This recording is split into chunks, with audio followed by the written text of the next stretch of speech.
বন্ধুরা, এই সাধু বাবাকে দেখছো? উনি এসছে বোলপুর শান্তিনিকেতনের কঙ্কালীতলা আছে সেইখান থেকে। আর উনি বর্ধমানেশ্বরে থাকেন না। আমি এখন তোমাদেরকে বর্ধমানেশ্বরে যে কথা সেগুলো বলবো।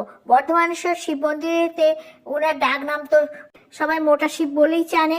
আর তোমাদেরকে বলছি, আমাদের বর্ধমানেশ্বরে একবার চলে এসো। এই শিবরাত্রিতেও আসতে পারো।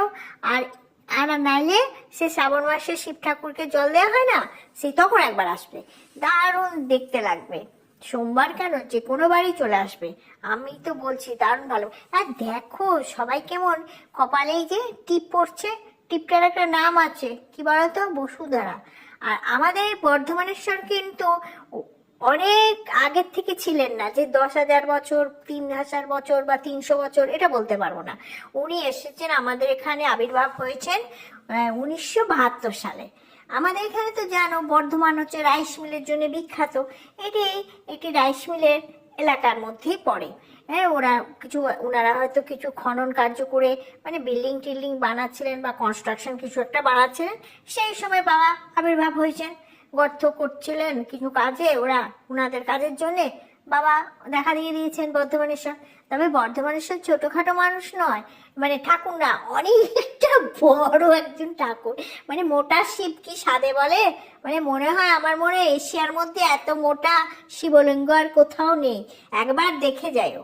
হ্যাঁ, আর এই যে জায়গাটা দেখছো, এইখানে খনন কার্য করতে যে বাবাকে পাওয়া গেছে, বুঝেছো? এই জায়গাটা খুব ইম্পর্টেন্ট জায়গা।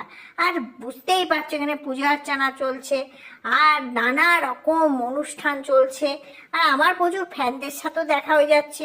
দুটো একটা ফটো তুলছি, সেলফি তুলছি, কিন্তু সব তো সম্ভব না।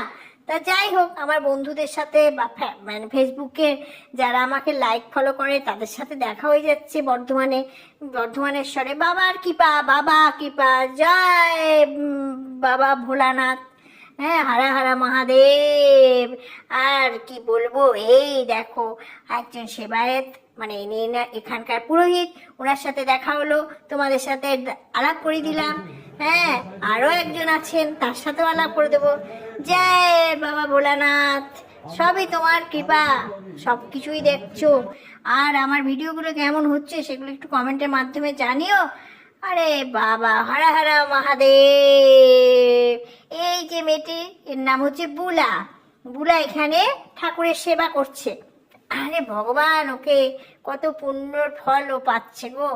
আমি কি আর পাচ্ছি? আমি এসেছি তোমাদের জন্য একটা ভিডিও বানাবো, তারপরে বাড়ি চলে যাব।